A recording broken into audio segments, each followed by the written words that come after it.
हरे कृष्ण। आज मैं लीला पुरुषोत्तम श्री कृष्ण ग्रंथ का पहला अध्याय बताने जा रहा हूं। श्री कृष्ण अवतरण।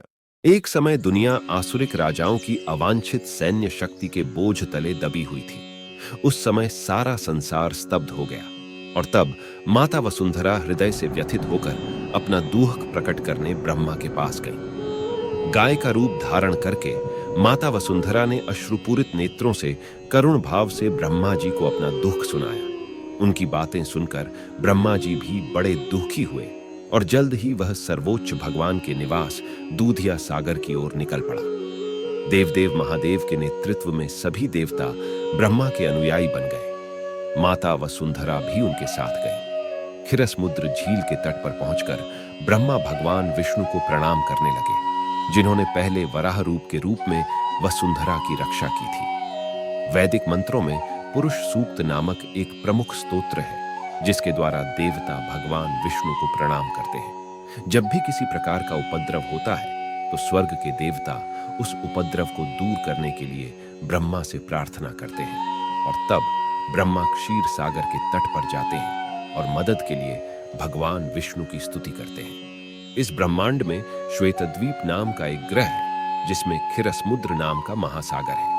वैदिक ग्रंथों से यह ज्ञात होता है कि जिस प्रकार इस पृथ्वी पर नमक का समुद्र है, उसी प्रकार अन्य ग्रहों पर भी विभिन्न समुद्र हैं। जैसे दूध का सागर, तेल का सागर, नमक का सागर, भिन्न भिन्न प्रकार के सागर हैं। पुरुष सूक्त वह स्तोत्र है जिसके द्वारा देवता दूध के सागर में भगवान विष्णु क्षीरोदाक्षय विष्णु को प्रणाम करते हैं। वह पूर्ण पुरुषोत्तम नारायण है, जिनसे इस ब्रह्मांड के सभी अवतार प्रकट होते हैं। जब देव पुरुष सूक्त द्वारा स्तुति किए जाने के बावजूद परम भगवान विष्णु प्रसन्न नहीं हुए, तो ब्रह्मा ने स्वयं तपस्या करना शुरू कर दिया। उसी समय भगवान विष्णु ने ब्रह्मा के पास अपना संदेश भेजा। उन्होंने ब्रह्मा को सूचित किया कि वह जल्द ही अपनी महाशक्तियों के साथ राक्षसों को मारने के लिए पृथ्वी पर उतरेंगे और लीला पुरुषोत्तम श्री कृष्ण में उनकी सहायता के लिए देवताओं को भी वहां उपस्थित होना चाहिए।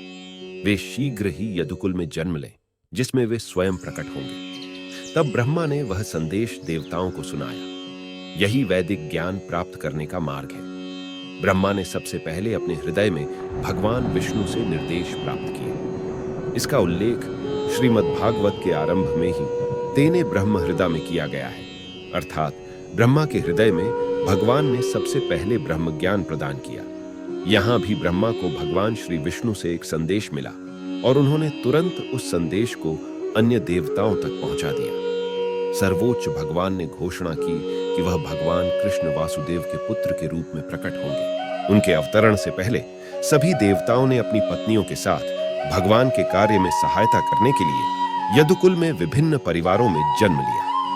इस संबंध में श्रीमद्भागवत में तप्रियार्थ शब्द का प्रयोग किया गया है, जिसका अर्थ है कि देवता भगवान को प्रसन्न करने के लिए पृथ्वी पर अवतरित हुए, अर्थात जो ईश्वर की संतुष्टि के लिए कार्य करता है वह देवता है। देवताओं को पता चला कि भगवान का शाश्वत अवतार, जो ब्रह्मांड को अनंत आवरण से ढकता है, वह भी कृष्ण और विष्णु माया के प्रकट होने से पहले पृथ्वी पर अवतरित होंगे।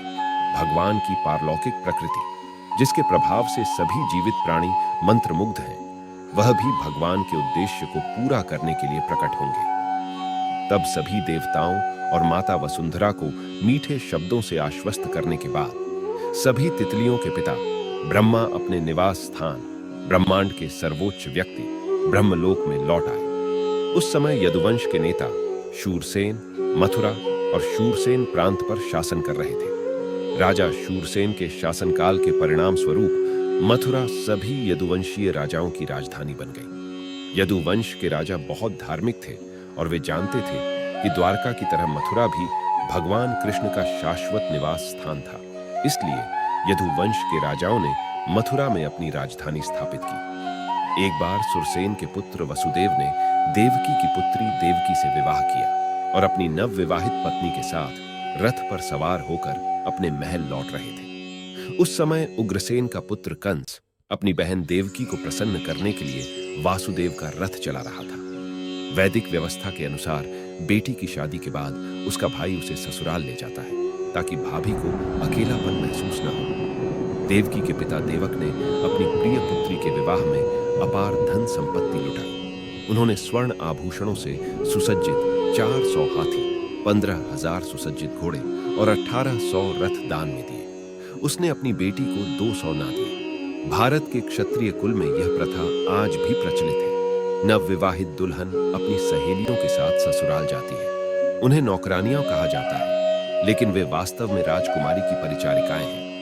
यह प्रथा प्राचीन काल से चली आ रही है। यह प्रथा 5,000 वर्ष पूर्व भगवान श्री कृष्ण के अवतरण से भी पहले प्रचलित थी। वसुदेव अपनी पत्नी सहित 200 सुंदर कन्याओं को भी अपने साथ ले जा रहे थे। जब दूल्हा दुल्हन रथ पर सवार होकर जा रहे थे, तो उनके शुभ समय की घोषणा करने के लिए अलग अलग वाद्य यंत्र बजाए जा रहे थे।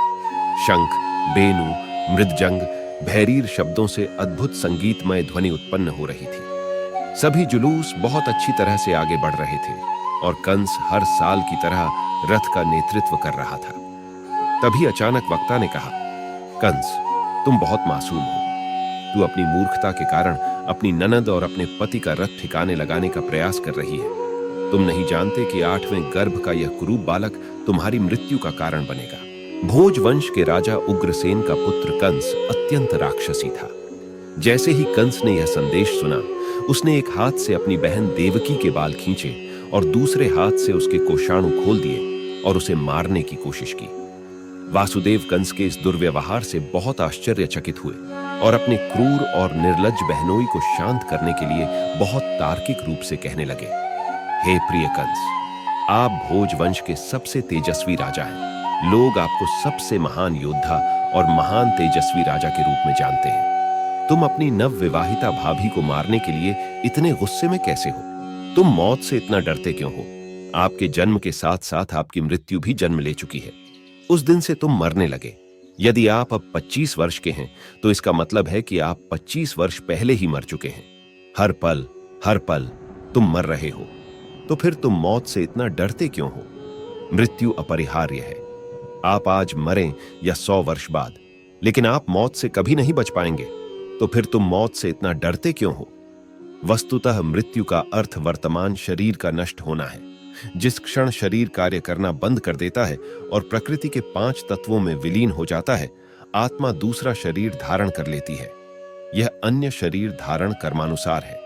जैसे कोई आदमी चलते समय अपना एक पैर जमीन पर मजबूती से रखकर कदम रखता है, तो शरीर धीरे धीरे बदलता है और आत्मा स्थानांतरित हो जाती है। देखें कि कैटरपिलर कितनी सावधानी से एक शाखा से दूसरी शाखा की ओर बढ़ता है।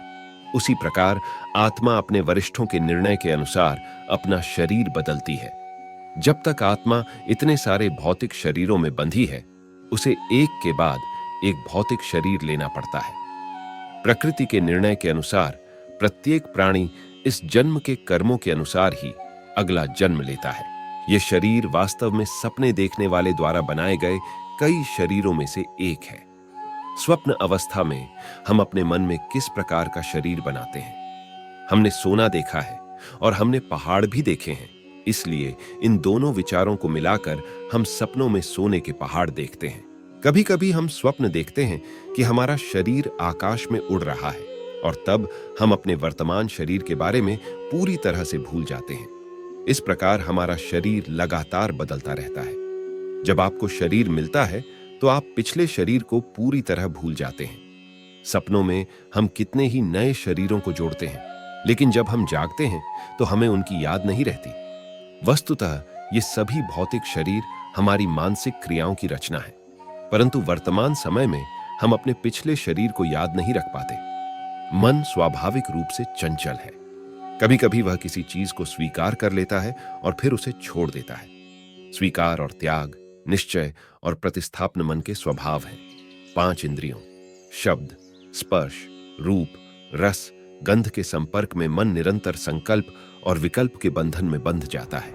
विचार के माध्यम से उनका मन इंद्रियों के विषयों के संपर्क में आता है और एक विशेष प्रकार का शरीर प्राप्त करने की इच्छा करता है, और उस इच्छा के अनुसार वह अपना शरीर प्राप्त करता है। अतः यह शरीर प्रकृति के नियमों की देन है। आत्मा अपने शरीर के अनुसार सुख व दुख भोगने के लिए इस संसार में जन्म लेती है। जब तक हमें शरीर नहीं मिलता, तब तक हम अपने पिछले जन्मों के कर्मों का आनंद नहीं ले सकते, और यह शरीर हमें मृत्यु के समय हमारे विचारों के अनुसार मिलता है। जिस प्रकार पानी, घी या तेल के बर्तन में सूर्य, चंद्रमा और तारे अलग अलग तरह से प्रतिबिंबित होते हैं और बर्तन की स्थिति के अनुसार प्रतिबिंब दिखाई देता है। चंद्रमा का प्रतिबिंब पानी में दिखाई देता है, और जब पानी हिलता है तो ऐसा लगता है जैसे चंद्रमा घूम रहा है, लेकिन वास्तव में चंद्रमा नहीं है। इसी प्रकार मानसिक क्रिया के प्रभाव से प्राणियों को भिन्न भिन्न प्रकार के शरीर प्राप्त होते हैं। हालांकि वास्तव में उसका इन शरीरों से कोई लेना देना नहीं है, लेकिन मोहग्रस्त है। माया से घिरा होने के कारण जीवात्मा भौतिक शरीर को अपना रूप मानता है। ऐसी इच्छाएं और मानसिक विचार ही भिन्न भिन्न शरीरों की प्राप्ति का कारण बनते हैं। भौतिक प्रकृति की आध्यात्मिक शक्ति इतनी शक्तिशाली है कि प्राणी जो भी शरीर प्राप्त कर लेता है उससे संतुष्ट हो जाता है और बड़े आनंद से उस शरीर को अपना स्वरूप मानता है। इसलिए मैं प्रार्थना करता हूं कि आप अपने मन और शरीर के आदेशों से दूर न जाएं। तब वासुदेव ने कंस से प्रार्थना की कि वह अपनी नवविवाहित भाभी से ईर्ष्या न करे। मनुष्य को किसी से ईर्ष्या नहीं करनी चाहिए, क्योंकि ईर्ष्या इस लोक और परलोक में भय का कारण है। देवकी की ओर से वसुदेव ने कंस को बताया कि वह उनकी छोटी बहन नवविवाहित थी। पिता के समान छोटे भाई बहनों की रक्षा करना बड़े भाई का धर्म है। वासुदेव ने तर्क दिया, स्थिति बहुत जटिल है। यदि आप देवकी को मार देंगे तो आप अपना जीवन खो देंगे। वासुदेव ने विभिन्न सुंदर उपदेशों और दार्शनिक निर्णयों से कंस को शांत करने का प्रयास किया, लेकिन फिर भी कंस शांत नहीं हुआ, क्योंकि उसकी प्रवृत्ति राक्षसी थी। अत्यंत ऊंचे राज परिवार में जन्म लेने के बावजूद भी वह राक्षसी संगति के प्रभाव से सदैव राक्षसी स्वभाव का था। असुर किसी भी अच्छी सलाह को स्वीकार नहीं करते। उसकी हालत एक मंझे हुए चोर की सी है। चाहे उसे कितनी भी नैतिक सलाह दी जाए, कोई असर नहीं होता। इसी प्रकार राक्षसी अथवा नास्तिक व्यक्ति कभी भी अच्छी सलाह स्वीकार नहीं करता। देवताओं और राक्षसों में यही अंतर है। जो शास्त्र के उपदेशों के अनुसार जीवन व्यतीत करता है वह देवता कहलाता है, और जो उपदेश नहीं मानता वह असुर कहलाता है। वासुदेव कंस को शांत करने में असमर्थ थे। उन्होंने सोचा कि देवकी को कैसे बचाया जा सकता है। खतरे के समय बुद्धिमान व्यक्ति का पहला कर्तव्य अपने आप को यथासंभव खतरनाक स्थिति से बचाना है। लेकिन अगर लाख कोशिशों के बावजूद भी वह उस खतरे से नहीं बच पाया तो इससे मर्दानगी की कोई हानि नहीं होती। कर्तव्य पालन के लिए हर संभव प्रयास करना चाहिए, लेकिन यदि वह प्रयास विफल हो जाए तो इसमें कोई दोष नहीं है। वसुदेव ने अपनी पत्नी से कहा, अब मुझे देवकी की जान बचानी है, फिर बच्चों को बचाने का उपाय सोच सकता हूं। उन्होंने आगे सोचा, अगर भविष्य में मुझे कंस के हाथों कोई बच्चा हुआ तो देवकी और मेरा वह बच्चा दोनों निश्चित रूप से बच जाएंगे, क्योंकि भगवान का आदेश अपरिहार्य है। लेकिन अब तो मुझे देवकी की जान बचानी ही है। इस बात की कोई निश्चितता नहीं है कि जीव किसी विशेष शरीर के संपर्क में कैसे आते हैं। उदाहरण के लिए इस बात की कोई निश्चितता नहीं है कि जंगल की आग कब किसी पेड़ को जला देगी। जब किसी जंगल में आग लगती है तो अक्सर देखा जाता है कि आग हवा के कारण चलती है और एक पेड़ को पार कर दूसरे पेड़ को जला देती है। इसी तरह यह जानना भी बहुत मुश्किल है कि अगले जन्म में उसे कैसा शरीर मिलेगा, भले ही वह बहुत सावधान रहे।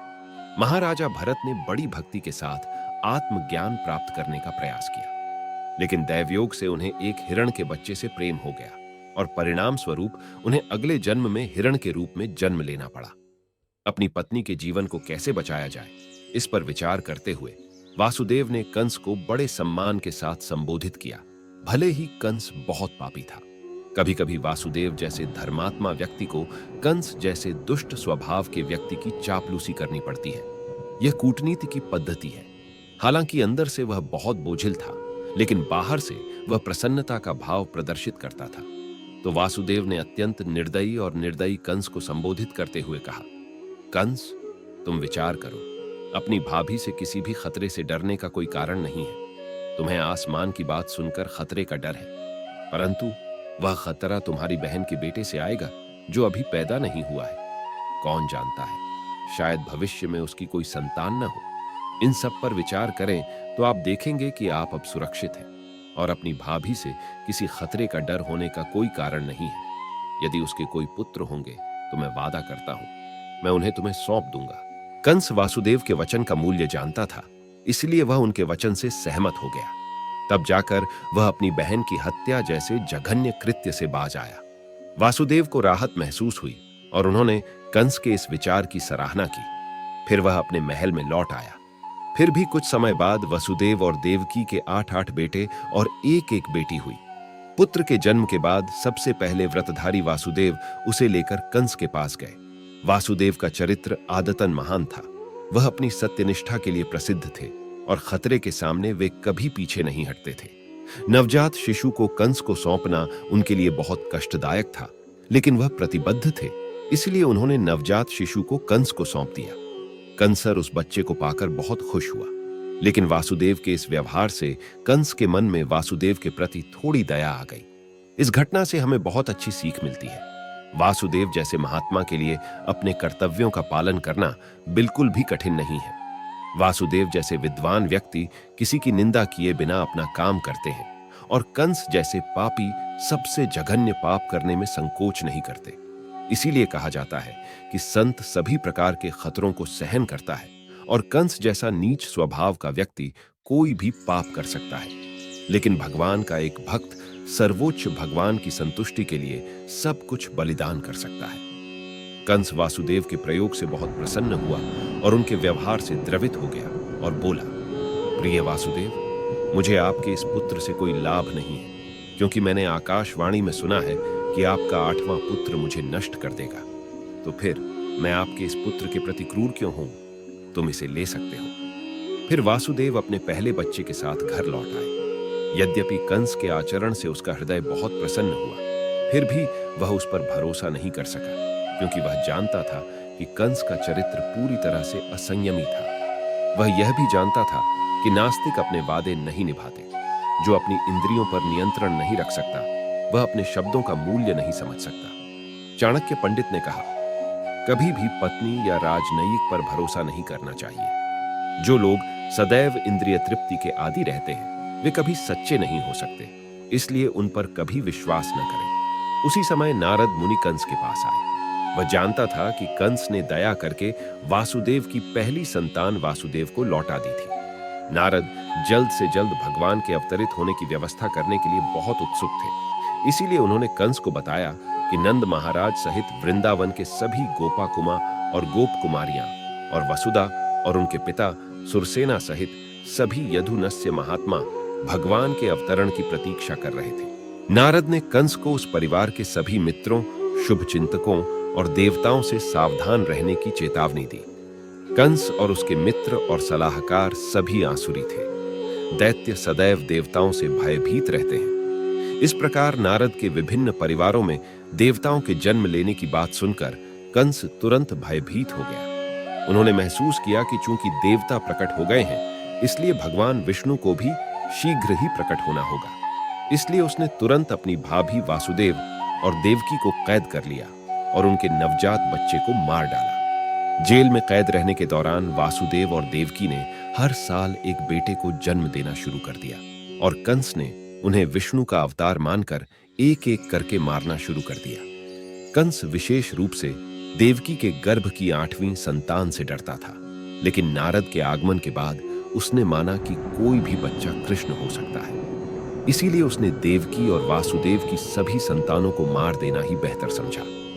कंस के इस व्यवहार को समझना बहुत कठिन नहीं है। दुनिया के इतिहास में ऐसे कई उदाहरण हैं जब कई राजघरानों ने अपने स्वार्थ के लिए पिता, भाई, दोस्त या पूरे परिवार की हत्या कर दी। यह आश्चर्य की बात नहीं है, क्योंकि असुर अपने लक्ष्यों को प्राप्त करने के लिए जिसे चाहे मार सकते हैं। नारद ने कंस को अपने पूर्व जन्म की कथा सुनाई। उससे कंस को पता चला कि वह पिछले जन्म में कालनेमी नामक राक्षस था और विष्णु द्वारा मारा गया था। इस जन्म में भोजवंश में जन्म लेने के कारण उन्होंने यदुवंश का परम शत्रु बनने का निर्णय लिया, क्योंकि कृष्ण यदुवंश में प्रकट हो रहे थे। कंस भयभीत था, क्योंकि कृष्ण पिछले जन्म की तरह इस बार भी उसे मार डालेंगे। उसने सबसे पहले अपने पिता उग्रसेन को कैद किया, क्योंकि वह यदु, भोज और अंधक वंश का प्रमुख स्वामी था। फिर उसने वासुदेव के पिता शूरसेन के राज्य पर अधिकार कर लिया। फिर उसने स्वयं को इन सभी राज्यों का राजा घोषित कर दिया। इति लीला पुरुषोत्तम श्री कृष्ण पुस्तक के श्री कृष्ण का अवतरण नामक प्रथम अध्याय का भक्ति वेदांत महत्व समाप्त हो गया है।